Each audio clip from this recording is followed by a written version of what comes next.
In this book, The Way Forward, the first 3 principles out of the 18 principles will offer the needed re-education to heal your core philosophy by bringing it in alignment with the ways of nature. These are the principle of existence, the principle of well-being, and the principle of community building, the core philosophy. From individuals to groups to entire communities and extending throughout the world, we are driven by our core philosophies. A core philosophy is the central belief and knowledge system that drives your life.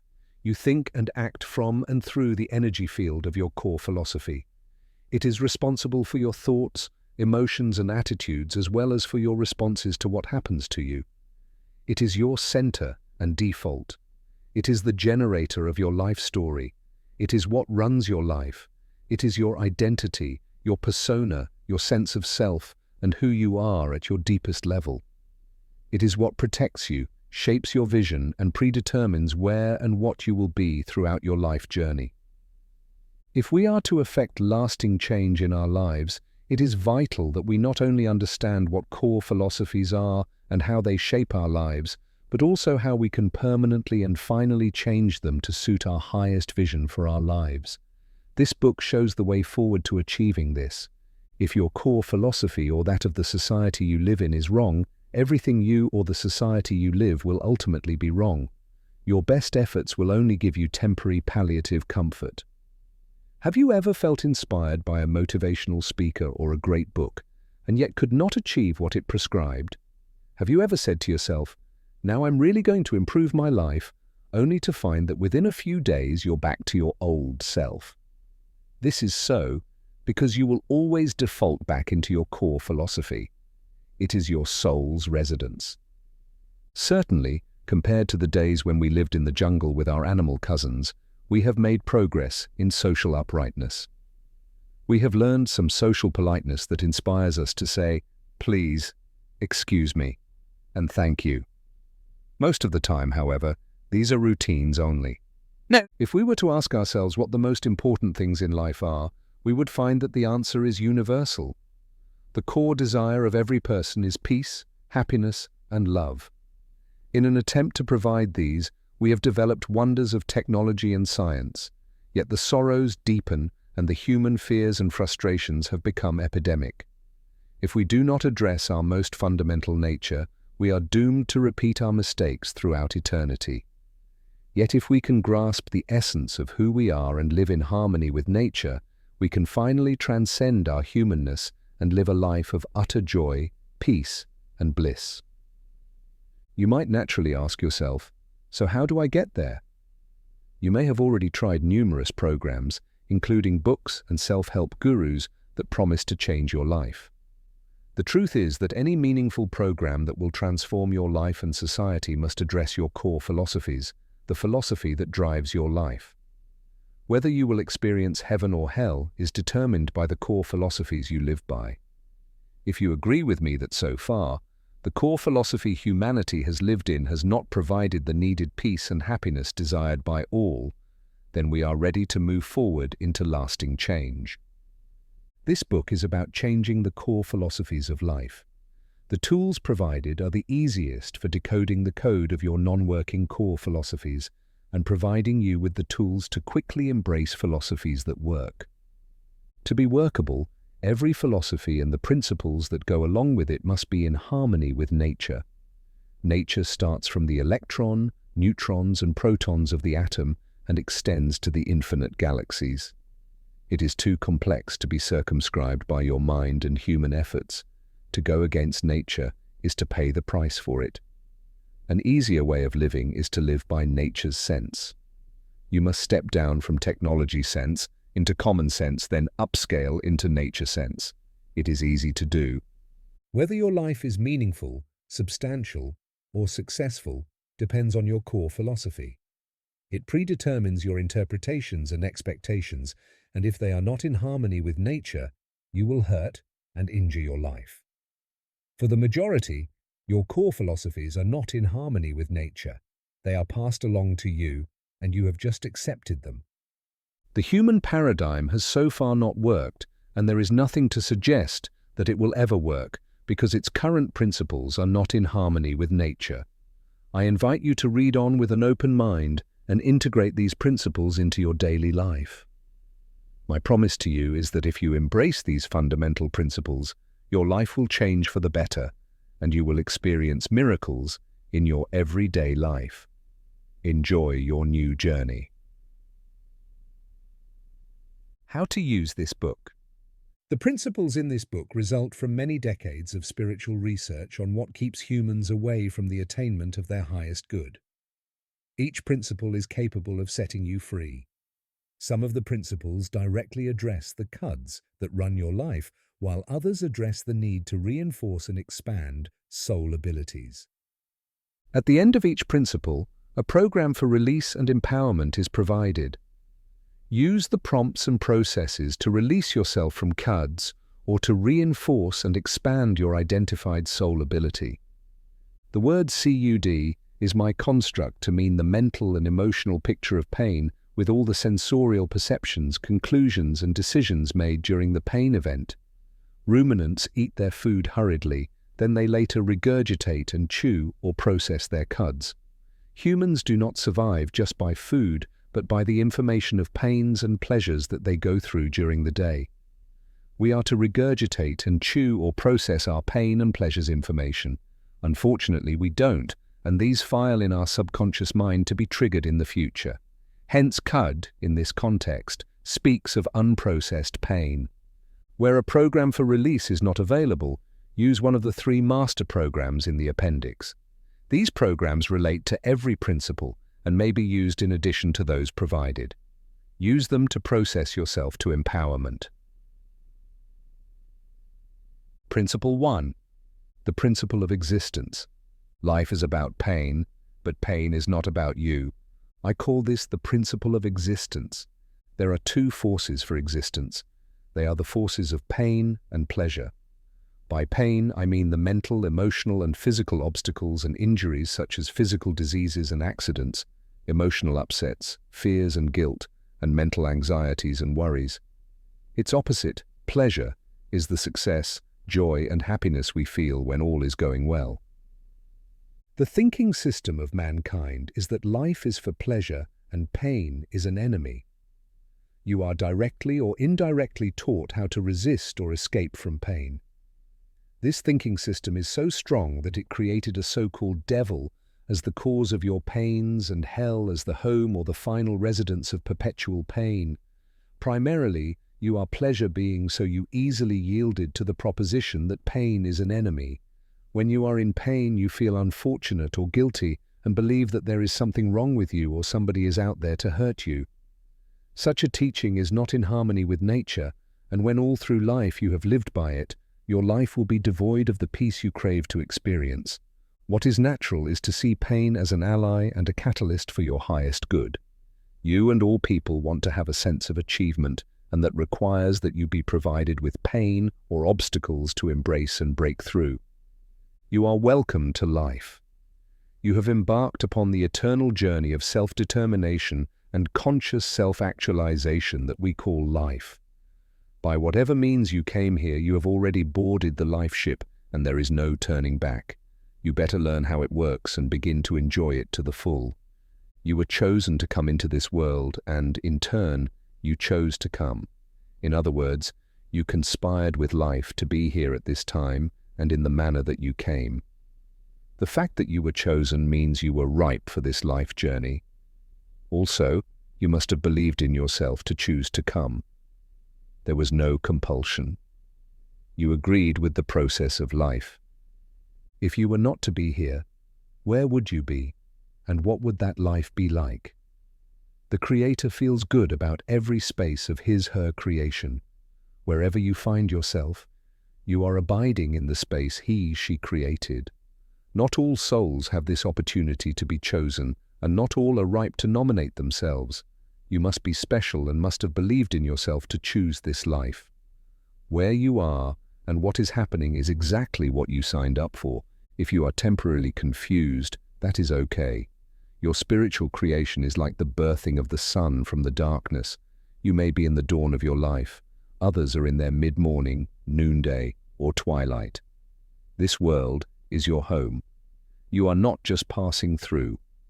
Unpack your baggage, get to work, and begin to participate consciously in it and enjoy it.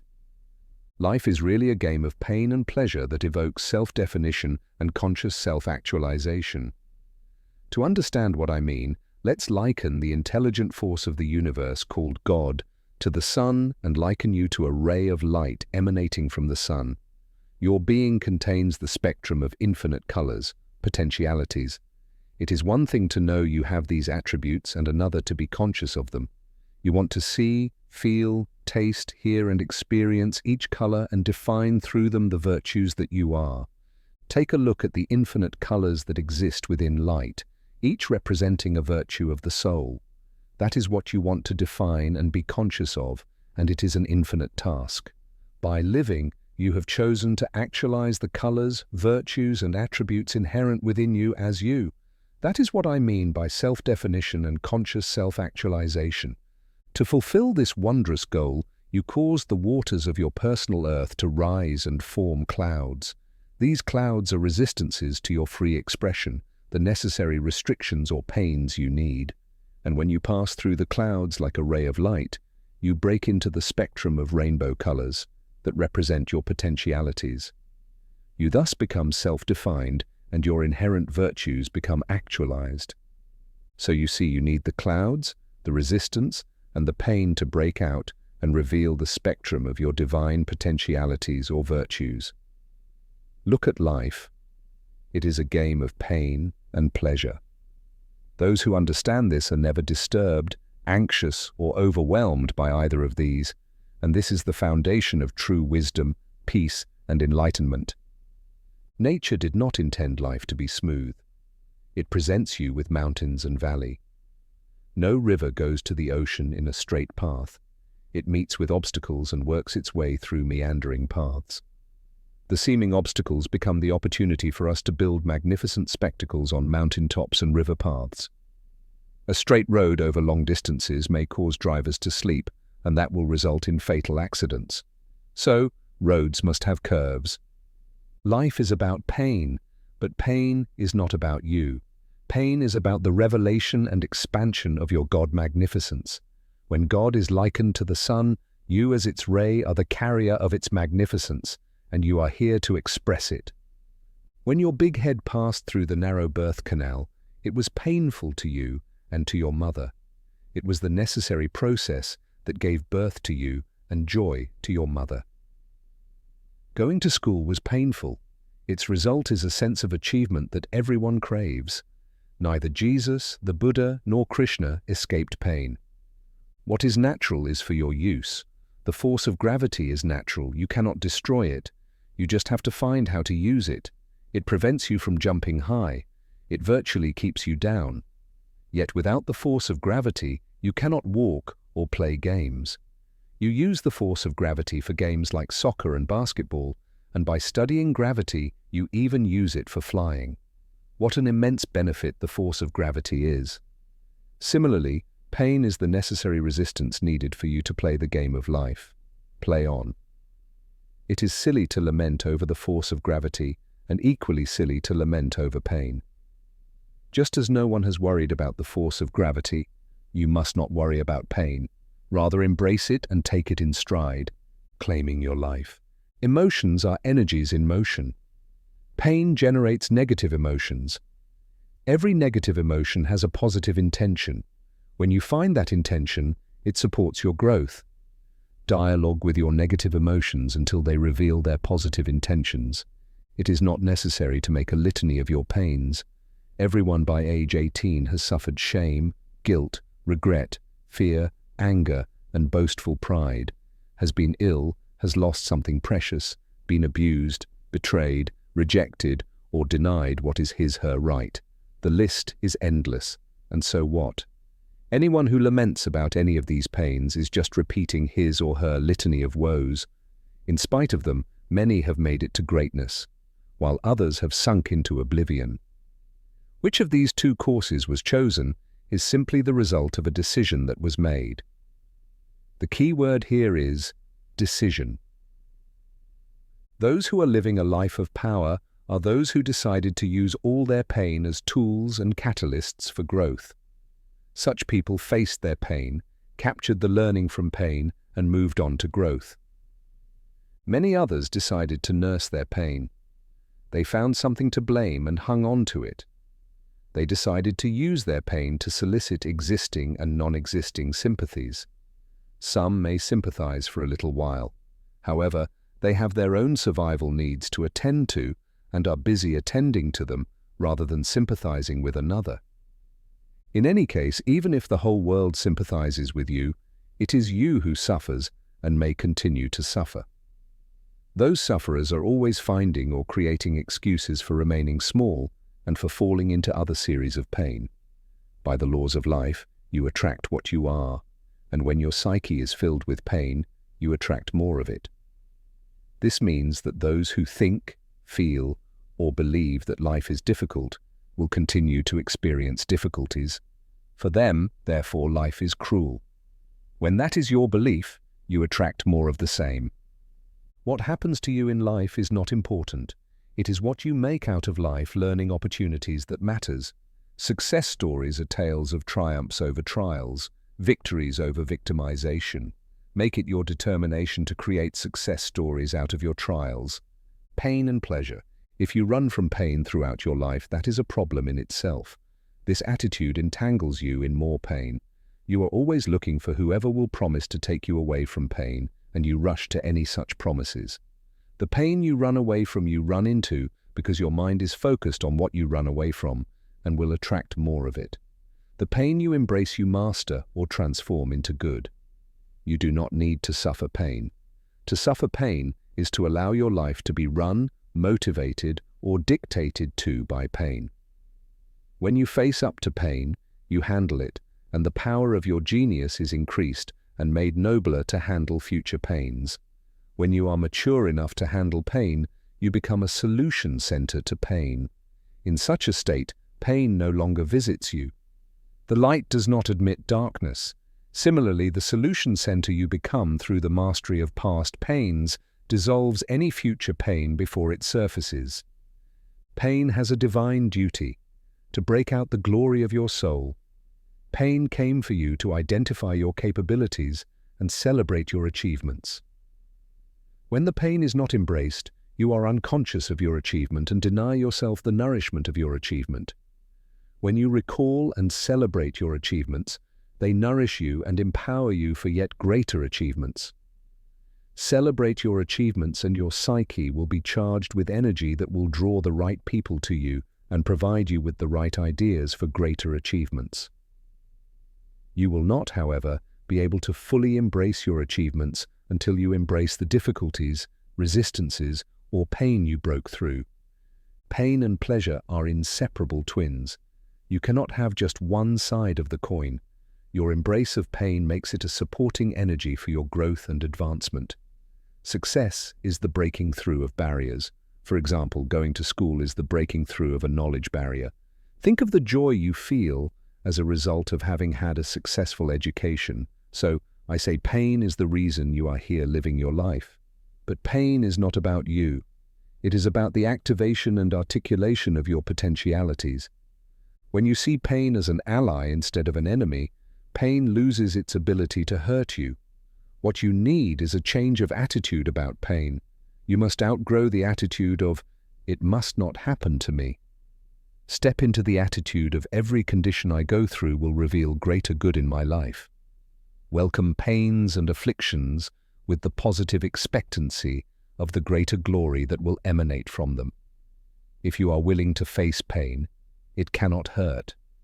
You are not some weakling dumped on earth. You are a god, here to define itself and enjoy its attributes.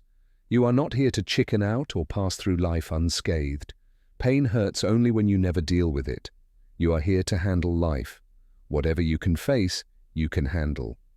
Face pain, and you will always handle it. To the degree that you embrace both pain and pleasure and use them for your highest good, you are real. Pain believes in you and considers you a god who needed whatever learning it has in store for you. When pain is not handled, it is filed in your unconscious mind until you are ready for it. While residing in the unconscious mind, it attracts its like unto you. It may thus cause you to be triggered to overreact or cloud your vision and blur your understanding.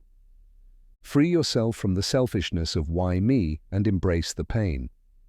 Over time, you will gain mastery over your pain, and then you do not need to suffer it, because you have developed the strength of spirit to make a light meal of every pain.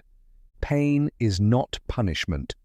Over the years, you have been deeply programmed to believe that pain is wrong, that it is an evil or punishment from life for the wrongs you have done, and that good times are blessings from life for the good you have done.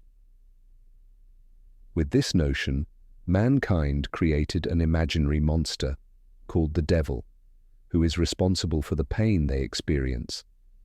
Pain is therefore seen as yielding to this devil, and many theologies have it that with the increase of your errors, you will one day have to live with this devil in eternal pain. You therefore work to resist pain at all costs, and what you resist, you give attention to and energize it to persist. The devil picture produces fear that is a shade of pain, so in running away from pain, mankind has created a monster for pain. Whenever one mentions karma in Eastern theology, it carries the connotation of punishment. When one is in pain, therefore, she looks for sins committed to warrant the pain or engages in witch hunting. In so doing, past errors are brought into focus.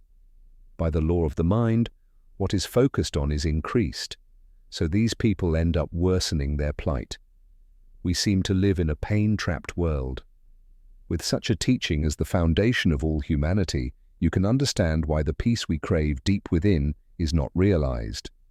And with such a teaching, it will not ever be realized. You are not punished for your past or for the errors of the moment. It is not punishment. It is an opportunity to activate and shine forth an attribute of God. No one punishes or rewards. The good you experience is a platform for higher good. If you become content with the good happening in your life, you will be stagnant and will cease to bring forth your higher goodness. Your past errors teach you, they do not punish you. When you embrace the pain quickly, you will find the learning and move into joy. Giving up. There is no victory crown in giving up. Everyone knows how to do that. Success stories are made up of the material and substance of challenges, pains, mistakes, and problems. Your attitude should be, I turn every challenge into a success story. Invitation to wholeness. I invite you to claim your life. Life is not ruled by sympathy or pity-compassion. Life holds the passion to wake you up to your greatness. Present pains grow on previous ones. If you clear all previous pains, you will have very little in your psyche to attract their like to yourself. Joy grows on previous joys. The more joy you have, the more joy you attract to yourself. Pain dissolves when you analyze it with a determination to look at its truth. The root causes of most pains are in the ages of conception to 18. The pains experienced in these ages, due to the nature of youth, can be exaggerated. To illustrate, return in your mind to age 3 and take a look at how tall you saw your father, uncle, or neighbor. Now see the same person through your adult eyes and see how he or she looks smaller or less imposing. Similarly, your mental pictures of shame, betrayal, or abandonment as a child or youth may be grossly exaggerated. In any case, most of the harm done to you was not intended to cause you pain. The malefactors were also pain-trapped, and since pain is all they knew, that is all they could give you. You are, however, entitled to the real you and not to their evil actions or inactions. Life is truly and fully good, so if the pain really happened, it carried life's learning for growth into goodness, resilience of spirit, and greater joy. For you to see the power of this principle, I will entreat you to do this. Please close your eyes and probe into yourself several times, asking, in thinking that life's pains are about me, what could my life be like? Come out with all the answers you can. Then probe once more, asking yourself, in realizing that life's pains are not about me and that they are about the activation and expansion of my inner potentialities, what could my life be like? Again, come out with several answers, and you will feel a shift in consciousness. You will not fail to notice the release and empowerment, and that tells you what miracles await you with the practice of these principles. You are the potential. You are a field of infinite potentialities. You do not know what you are or have until you meet the challenge, or better still, challenge yourself to a great task. Self-analysis for freedom from pain. Realizing that life is about pain, and that pain is about your highest good, ennobles you to face up to pain with positive expectancy of the good to happen. It thus frees your focus from the pain to its possible good. What you focus on is what you attract and experience. The person who knows this simple truth is always joyous, even in the heat of pain. He or she welcomes pain as a friend and is focused on the certain joy that is emerging. Each pain is not just a challenge, it is an opportunity for a dawning glory. 1. Now I want you to list 50 pains you have experienced. 2. For each of them, list all the joys and learning that emerged. 3. Recall the pain with a determination to find its joy or learning. Once accomplished, never talk about the pain. Talk about the wondrous joy or learning. For example, when we see the rainbow, we ignore the clouds and speak only of the glorious colors spread across them. To know why you are what you are is the first step toward recovery from pain and movement to personal growth. Do this recovery process by asking yourself a series of questions several times and then face up to the answers without rationalizing or excusing yourself. For example, you may exercise all of the 5 regions of your life with the commands. 1. Psychologically, emotionally and mentally, why am I what I am today? 2. Spiritually, why am I what I am today? 3. Physically, why am I what I am today? 4. Financially, why am I what I am? 5. Socially, why am I what I am? Further probes could be these questions.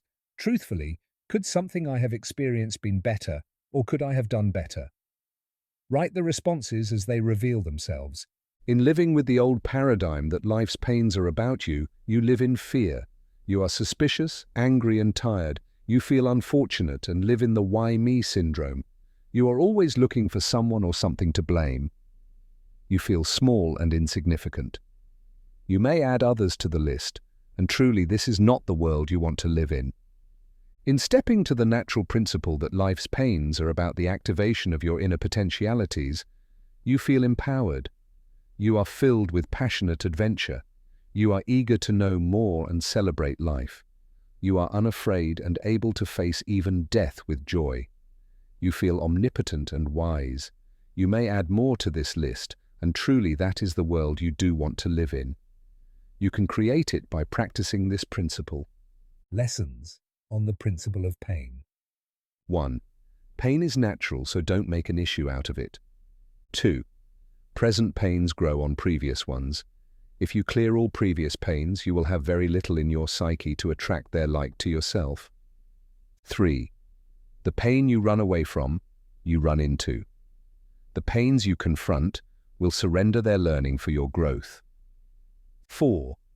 Use pain for your growth by determining each pain's positive outcome. Benefits of Principle 1. 1. When you consider pain as natural, you are not disturbed by its presence, and that makes it ineffective on you. 2. You release all past painful memories. 3. You are filled with great courage and enthusiasm when faced with a problem. 4. Nothing overwhelms you. 5. You are in dominion over life and truly happy. Principle 2. The principle of well-being. Release yourself from the need for apology and gratitude. No one owes you an apology for harm done you or gratitude for the good you did to them. No one goes through life without being hurt by another. Generally, you are taught that it is natural to expect those who have hurt you to come clean by accepting their fault, apologizing, and seeking your forgiveness. You will then have the prerogative to offer them forgiveness or not to do so. You, therefore, carry the burden of the hurts done to you. When you scan your mind, you will find many people who must seek your forgiveness. You will also find those you expect to need you someday in the future. The only reason you expect them to need you is that you expect them to atone in some way for some harm done to you. Even if you are ready to forgive, the truth is that it may take very long time for many to realize their errors and seek forgiveness. These expectations keep you in the prison of vengeance. How do you feel when you think of people who have done you wrong and have not bothered to apologize? The memory of harm done to you gives you bad feelings and generates painful thoughts in you. These bad feelings and thoughts alone are responsible for many physical and emotional ills you may suffer. The need for apology keeps you a prisoner to the pain caused you, or you believed or imagined had been caused you. It is an unnecessary suffering. The need for apology. There is a subtle yet powerful force that keeps you prisoner to the hurts you believe have been done to you.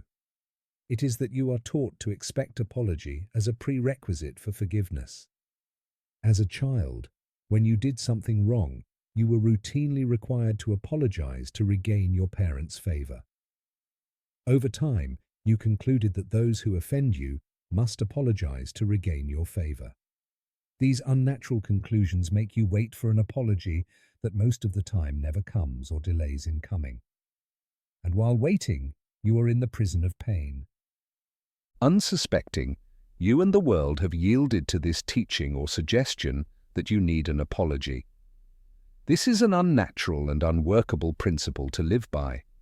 It succeeds in keeping you a prisoner to pain. The truth is that no one owes you apology for any harm done to you. Everybody's action or inaction that caused you hurt stemmed from limited knowledge and experience, and that has a long history. Their perceived wrong attitudes were not pre-designed to cause you hurt.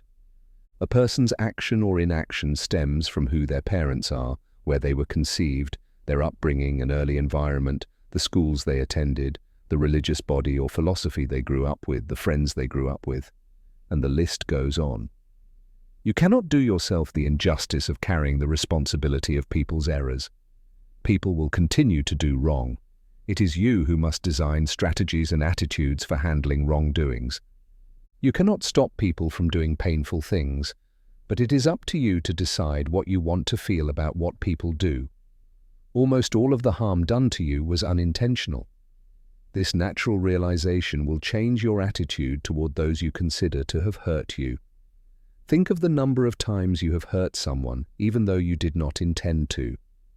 Most things you considered hurt or harm done to you stemmed from your own interpretations and expectations. The bad feelings you have from people's actions or inactions were generated in you by you. You cannot, therefore, blame anyone for the bad feelings that reduce your power. You have the power to handle whatever is inside you, and certainly you can change the feelings you have by changing your expectations and interpretations. There are millions of interpretations to an event. Choose interpretations that honor you and bring you joy. A victim of rape transcended her pain when she chose to think of the rapist as a child of God. Most rapists are mentally imbalanced, needing treatment. A person does not lose his God identity just because he is ill. The woman relived the experience, looking into the eyes of the rapist and saying to herself, "He is a child of God." You cannot live without interpretation and expectations. You must, however, be responsible for the feelings they bring you. When you take responsibility for the feelings your expectations and interpretation bring to you, you will be in charge of your response to life, and you will have inner peace. There are others who live with their pain, feeling and believing that life owes them an apology for the hurts they have experienced. They live waiting to be compensated by life for what has been destroyed in their life experiences. What in life is to compensate you? The air, the sky, the earth, or what? Life is not conscious of any harm you have experienced. You are on your own authentic journey, using all that life has provided for your highest good. The scripture said, "All things work for the good of those who trust in God." All things include good and bad ones. You are to use all for your authentic good. All people are doing the best they know, based on their limited knowledge, experience, and human weakness. What you choose to feel about other people's actions or inactions is your choice. A thief steals due to his human weakness of fear that there is not enough to go around. It hurts when you are robbed, but when you meet the hurt feeling with your God attitude, it dissolves. Two people each go through a discomforting event. One comes out of it emotionally battered while the other person comes out of it unscratched. The one who felt very injured is injured by her own expectations and interpretations, which come from her past. Good or bad are not in events, they are in the minds of people. Making it worse, you carry the guilt for harm you have done to others through your lack of knowledge. Others trap you by making you feel responsible for their bad feelings. You do not owe anyone for his or her bad feelings. Do not succumb to emotional blackmail. If you realize an error that has caused someone harm, you have increased your degree of enlightenment. You owe it to yourself to apologize to the person. It is the act of giving firm rooting to the new knowledge that made you realize the mistake. A mistake realized is knowledge gained. By ignoring the need to apologize, you corrupt the seed of the new knowledge and may not be able to grow it into richer experience. No one owes you apology for any harm done to you. People owe it to themselves to apologize when they realize their mistakes. In the same way that it takes some people a long time to see where they went wrong when working with a mathematics equation, it may take people who have hurt you a long time to realize they have caused you pain. Holding on to the pain is like putting your hand in fire or drinking poison and expecting those who have hurt you to suffer. As a child, functioning from your limited knowledge and experience, you did many wrong things. Today, you forgive those past errors. You do not ask your past actions or inactions to come and apologize. Similarly, though in adult bodies, others are in their infantile and childhood stages in life and may act from their limited knowledge and experience. Choose to forgive them as you did to your own past wrongdoings. There are also people who, for fear of hurting someone, live a life of cautious isolation. Eventually, they cause harm to many and are overwhelmed when they find out that they have hurt someone.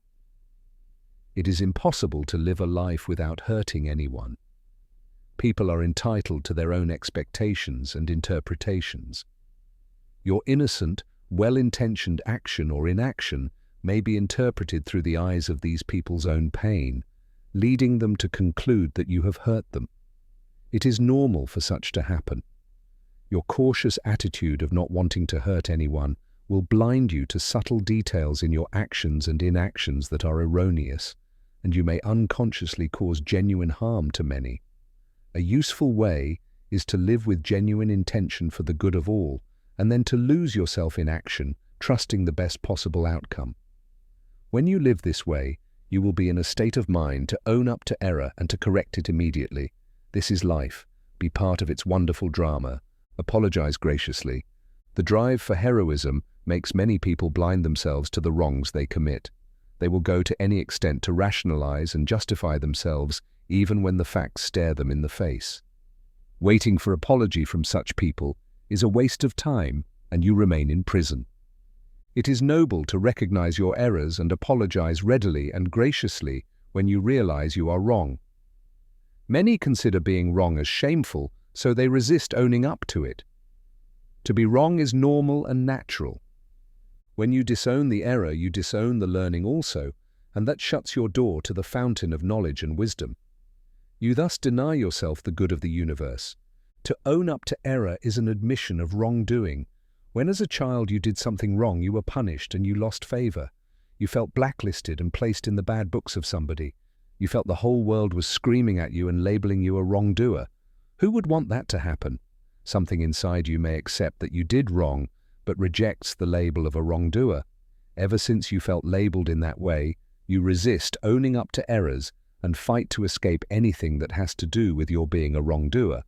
So you are constantly running away from errors you committed. By running away from your errors, your mind is focused on them, and, in accordance with the law of the mind, you attract what you focus on. Thus, you go through repeated mistakes. What a waste! To apologize for wrongdoing is a sign of growth and maturity, and nature is about growth. Apologizing is an admission that you are willing to learn, that you have learned and are ready to be more. By the admission of your errors, you are simply saying that you are wiser today than you have ever been. Admitting you made an error does not throw you into jail. It is the denial of error that makes you repeat errors until you end up in jail. And contrary to what you may think, when you admit your error, you are respected. The other person feels you are gracious and can be trusted. On the other hand, in the course of denial of error, you may pretend in your feelings and actions. However, in your mind, you know the truth. With the truth staring you in the face, you begin to quarrel and fight with yourself, and thus waste valuable mental energy that could be used for progress.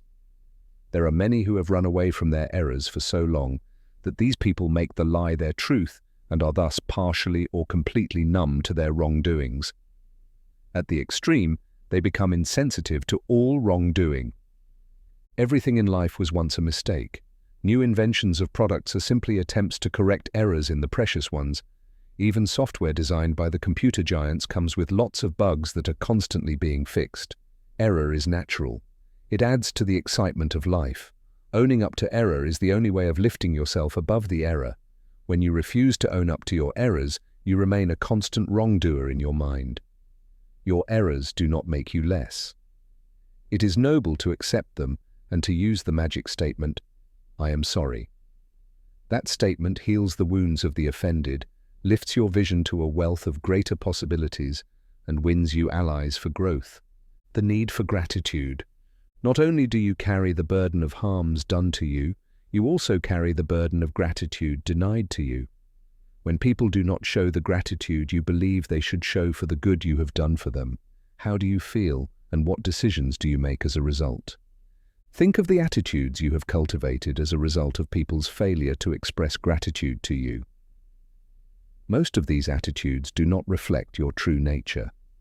The need for the gratitude that has been denied you makes you not want to do good for anyone, so you stop yourself from doing and being the good you are. When you stop yourself from doing good, you block the flow of divine goodness through you. The good that flows through you blesses you, and you must not stop it. To stop it is to stop the expression of your greatness. Blocking it is the unnecessary wreaking of vengeance on yourself for the slow growth of another person. Many people are grateful, but only a few know how to show it. Some show it, but due to cultural or social differences, they either do not show it the way you are accustomed to, or you are not appreciative of their way of showing gratitude.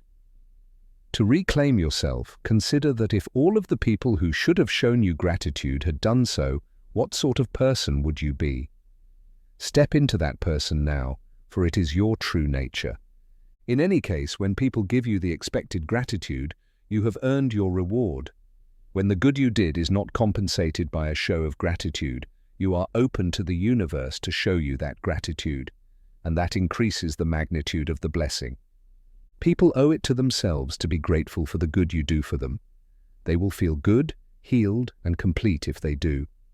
You have no business demanding them to show you gratitude.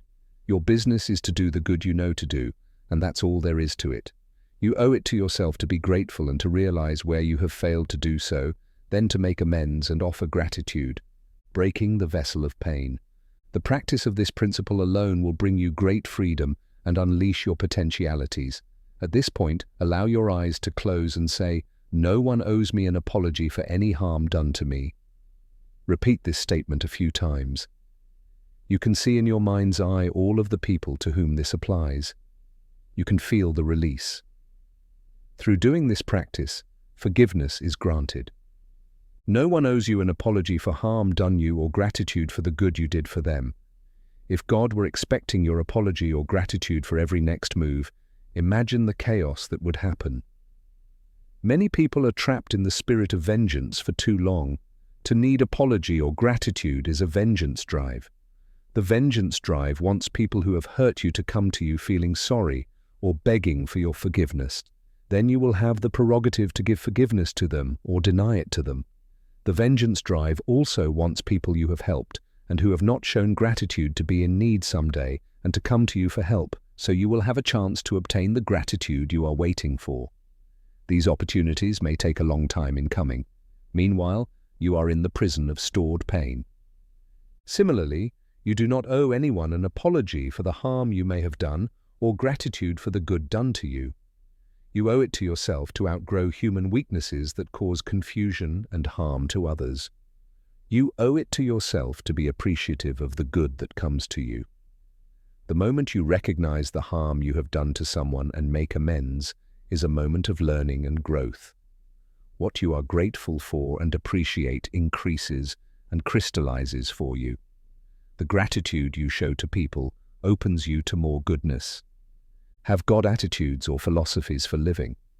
One I use for myself is, let my heart be broken by the things that break the heart of God. Recovering lost mental energy. Every move starts with a thought. We are moved by conscious thoughts or pre-programmed reflex thoughts. In conscious thought, you think then act that thought. In reflex thought, you instinctively move away as if from a hot iron. The greater part of your life is managed by pre-programmed reflex thoughts. For example, 90% of the entire functioning of your body is through pre-programmed reflex thought. The pumping of blood by the heart, the purification system of the kidneys, the seeing of color by the eyes, etc., are all regulated by pre-programmed reflex thought. The force of pre-programmed reflex thought is so strong that it pushes its way into areas where conscious inputs are necessary. Pre-programmed reflex thought is intelligent, unconscious activity. If it is allowed to take over the thinking processes of the conscious mind, the individual lives a life of unconsciousness. His or her actions are involuntary responses to external stimuli and are controlled by the environment, much in the way that an unconscious organism functions. Little though your conscious inputs might be, they are responsible for how the large energy field of pre-programmed reflex thought serves your life. By needing apology from people who have hurt you and gratitude from those for whom you have done good, you reduce your mental field to a quarreling playground, and finally you lose possession of it. Quarreling thoughts cause stress and stress-related diseases. They waste your mental and emotional energies, and they drain you. Conscious recovery. Calculate how much conscious thought you possess, and you will be inspired to increase it. Here is a simple probe to help you with this calculation. How much of your mental time do you spend in quarreling? Quarreling thoughts include all the people you are arguing with and complaining about in your mind. From the responses to the above probe, you will realize you have been and are wasting vast stocks of mental energy that may be used for something more creative or valuable. Other probes are: how much of your internal conversations are you in charge of? How much of your thoughts are solution-oriented or just wandering thoughts? A conscious input into your thought processes will demand that the thoughts produce conclusive results or solutions. When your thoughts are so directed, you will soon realize that solutions come to you fast and easy, and that you have time to create future good. When the mind gets you into wandering quarrels, pause and ask yourself, what solution is there to this problem? Or what good do I want to experience out of this? Soon your mind will begin to birth solutions. It will begin to hear your voice and obey your will. When it cannot hear your voice, you cannot exercise your will over the external. Observe your thoughts. You are either in unnecessary mental quarrels and arguments or in solution and creative thoughts. Mental arguments and quarrels can result in accidents and disease. Many times when you have bitten your tongue, you were involved in mental arguments and quarrels. Freedom from the trap of the need for apology and gratitude. 1. Allow your eyes to close and make this statement several times. No one owes me an apology for any wrong done to me. Everyone did what they knew based on their limited knowledge and experience. You may substitute this statement with any that inspired you when you read through this principle. 2. As you make the statement, listen to your life and notice what past events this is addressing. 3. When you find an event that this statement is addressing, locate yourself at the beginning of that event. To be sure you are in that event, notice what you are seeing, hearing, tasting, smelling, and feeling. While in that event, make the statement several times. Look into the faces of the person or persons involved and make the statement. 4. Do steps 1 to 3 several times, allowing the process to address other cuds or to stimulate abilities. 5. Repeat steps 1 to 3, this time with the statement, "No one owes me gratitude for the good I have ever done. I was not forced to do that good. It is my true nature to do that good and to continue to do it." Lessons on the principle of apology and gratitude. 1. You do not owe anyone an apology. You owe it to yourself to recognize your errors and make amends. 2. You do not owe anyone gratitude. You owe it to yourself to show gratitude. What you are grateful for and appreciate increases and crystallizes for you. 3. Your pains are mostly caused by your expectations and interpretations of events. 4. Expecting gratitude stops you from expressing the loveliness and beauty you are, and this robs you from the gift you are to yourself. Benefits of Principle 2. 1. You are free from all injuries you believed people caused you. Thus, you can love your past and embrace the moment. 2. You are free from the prison of guilt. 3.